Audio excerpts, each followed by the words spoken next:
Hello friend, welcome to my channel. My name is Brijesh Mishra और आज मैं आया हूँ एक नए वीडियो के साथ। आज के इस वीडियो में हम सीखने वाले हैं EMI calculator in Excel. Excel के अंदर हम ईएमआई कैसे कैलकुलेट कर सकते हैं। आज के इस वीडियो में हम सीखने वाले हैं ईएमआई कैलकुलेटर का यूज। सपोज आप एक फाइनेंस सेक्टर में काम कर रहे हैं या एनबीएफसी में काम कर रहे हैं तो वहाँ पे ईएमआई कैलकुलेटर का यूज होता है। और सपोज आप पर्सनल यूज के लिए भी ईएमआई कैलकुलेटर का यूज कर सकते हैं। पर्सनल यूज मीन्स सपोज आप होम लोन लेना चाहते हैं या पर्सनल लोन लेना चाहते हैं, बाइक लोन लेना चाहते हैं या कार लोन लेना चाहते हैं एक्सेट्रा। किसी भी टाइप का लोन हो तो आपको अगर उसको लोन पीरियड के हिसाब से आपको कितना लोन लेना है उसका पर मंथ ईएमआई आपका कितना आएगा आप वो एक्सेल में इजीली कैलकुलेट कर सकते हैं। आज के इस वीडियो में हम सीखने वाले हैं। Please don't skip the video. आपको ये वीडियो में स्टार्टिंग टू एंड बने रहना है।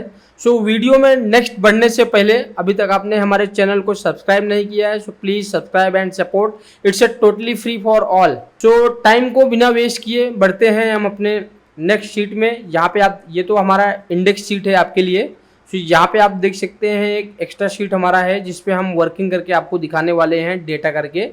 यहाँ पे आप देख सकते हैं मैंने जस्ट लोन अमाउंट, सपोज आप 25 लाख का लोन लेना चाहते हैं होम लोन, उसमें से आपने 5 लाख डाउन पेमेंट कर दिया।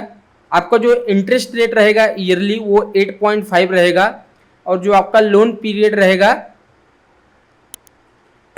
वो आपका 20 साल के लिए रहेगा। तो उसका आपका पर मंथ जो है ईएमआई कितना आएगा।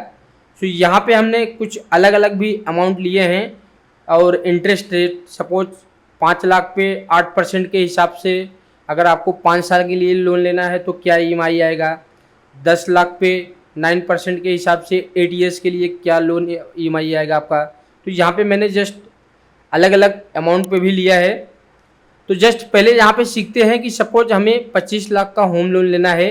ये ओनली होम लोन के लिए नहीं है, सपोज आप personal loan, car loan, bike loan कुछ भी लेना चाहते हैं, प्रोसेस आपका सेम रहेगा, फंक्शन आपका सेम वही यूज होगा जो हम यहाँ पे यूज करने वाले हैं।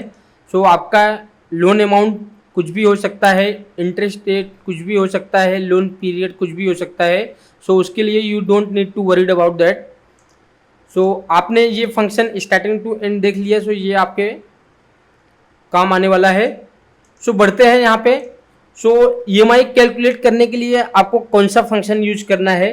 आपको एक्सेल का फंक्शन पीएमटी मीन्स मतलब आपको सपोज आप ईएमआई मतलब होम लोन ले रहे हैं या पर्सनल लोन ले रहे हैं तो उसके लिए आपको जो मंथली ईएमआई आपको देना पड़ेगा। तो आप किसी को पेमेंट कर रहे हैं तो पीएमटी मीन्स पेमेंट। हम मंथली किसी को जो हमने लोन लिया है उसका हर मंथ पेमेंट कर रहे हैं। ईएमआई कैलकुलेट करने के लिए जो आपका फंक्शन यूज होगा एक्सेल में उसके लिए आपको टाइप करना है इक्वल टू पीएमटी। यहाँ पे आपको टैब मारेंगे। जैसे ही मैंने टैब मारा तो यहाँ पे आपका जो पैरामीटर्स, जो सिंटैक्स आपका आ रहा है, पहला जो आ रहा है रेट, देन कॉमा देने के बाद आपका पीरियड क्या रहेगा, नंबर ऑफ पीरियड, देन आपका पीवी, कॉमा देने के बाद पीवी मीन्स आपका प्रेजेंट वैल्यू, मतलब आपका जो लोन कितना आप लेना चाहते हो वो आपका पीवी हो गया। फर्स्ट यहाँ पे आप देख सकते हैं रेट।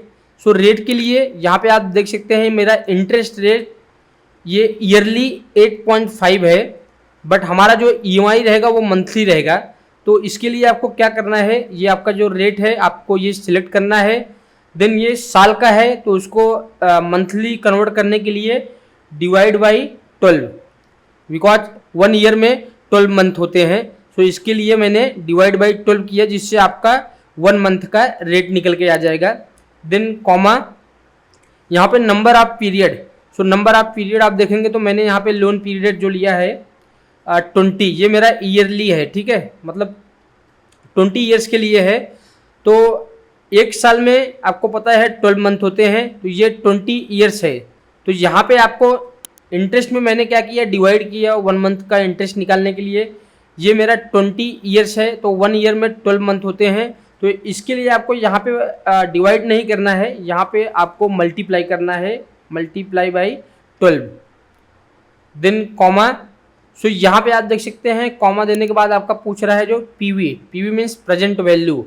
तो सपोज मेरा लोन अमाउंट था 25 लाख 25 लैक्स, बट उसमें मैंने ऑलरेडी सपोज 5 लाख का डाउन पेमेंट कर दिया, तो मेरे पास दिस माइनस दिस तो आपका 20 लैक्स हो जाएगा।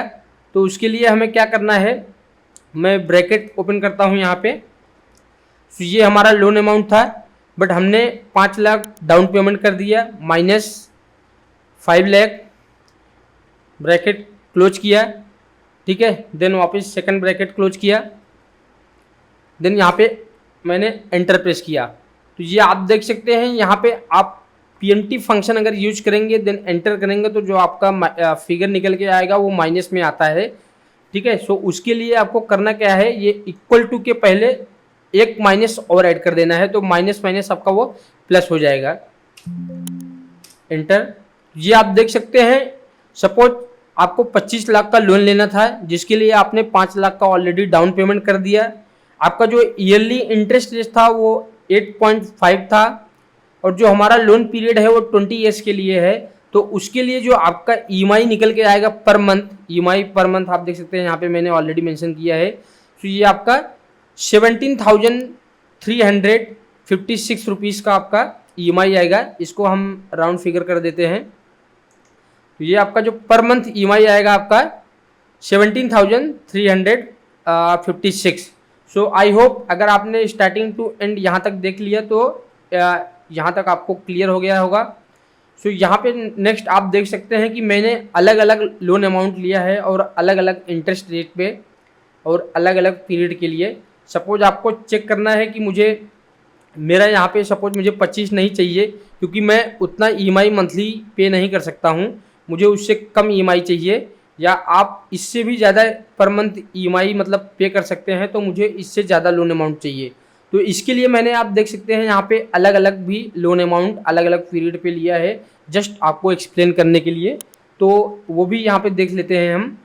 सो उसके लिए भी आपको फंक्शन सेम यूज करना है, इक्वल टू PMT, यहाँ पे रेट। तो रेट हमारा आप देख सकते हैं ये 8% ईयरली रेट है, तो इसको हमको मंथली में कन्वर्ट करने के लिए डिवाइड बाय 12 कॉमा, देन यहाँ पे पूछ रहा है नंबर ऑफ पीरियड्स। सपोज यहाँ पे आप देख सकते हैं लोन पीरियड ईयरली है, मतलब 5 साल के लिए है, तो इसको हमें 12 से मल्टीप्लाई करना है, इक्वल टू, देन कॉमा दिया मैंने। यहाँ पे लास्ट जो आपका आ रहा है पीवी मीन्स प्रेजेंट वैल्यू, हमारा जो लोन अमाउंट है वो है 5 लाख है। देन यहाँ पे मैं एंटर करता हूँ। तो जैसा कि मैंने आपको बताया, आपको इक्वल टू के पहले एक और माइनस का साइन ऐड करना है, जिससे कि ये आपका फिगर प्लस में पॉजिटिव में आ जाए। सो सपोज यहाँ पे मैं आपको एक्सप्लेन कर देता हूँ। आप 5 लाख का लोन ले रहे हैं, जो आपका रेट रहेगा वो ईयरली 8% रहेगा, और 5 साल के लिए आप लोन ले रहे हैं। तो 5 लाख के लिए 8% पे 5 साल के लिए जो आपका मंथली ईएमआई निकल के आएगा आपका 10,138। तो आपका ये एवरी मंथ 10,138 का ईएमआई आएगा। तो यहाँ पे जस्ट मैं इसको नीचे ड्रैग कर दूंगा, तो ये आप देख सकते हैं ये आपका अलग अलग यहाँ पे अमाउंट निकल के आ गया। सपोज आप 10 लाख का लोन लेना चाहते हैं, आपका जो रेट रहेगा ईयरली इंटरेस्ट रेट 9%, और आपको 8 ईयर्स के लिए लेना है, तो वहाँ पे आपका 14,650 रुपीज़ का पर मंथ ईएमआई आएगा। तो यहाँ पे आप देख सकते हैं हर लोन अमाउंट पे और इंटरेस्ट रेट के हिसाब से और आपका लोन पीरियड के हिसाब से ये अलग अलग मंथली आपका ईएमआई आपका यहाँ पे कैलकुलेट होके वन टाइम में आ गया। सो आई होप ये वीडियो अगर आप स्टार्टिंग टू एंड देखते हैं तो ये आपके लिए काफ़ी हेल्पफुल है एंड यूजफुल है। ये ना कि ओनली एक बैंकिंग सेक्टर एम्प्लॉय के लिए ज़रूरी है या एक एनबीएफसी एम्प्लॉय के लिए ज़रूरी है, ये आप पर्सनल यूज के लिए भी कैलकुलेट कर सकते हैं। सपोज आप फ्यूचर में होम लोन लेने का प्लान कर रहे हैं, सो आप अपने हिसाब से कैलकुलेट करके वो कैलकुलेट कर सकते हैं कि हम पर मंथ कितना ईएमआई पे कर सकते हैं। So thanks for your patience, thank you so much. मिलते हैं नेक्स्ट वीडियो में कुछ और इंटरेस्टिंग एंड यूजफुल वीडियो के साथ। Thank you so much, have a nice day, good night.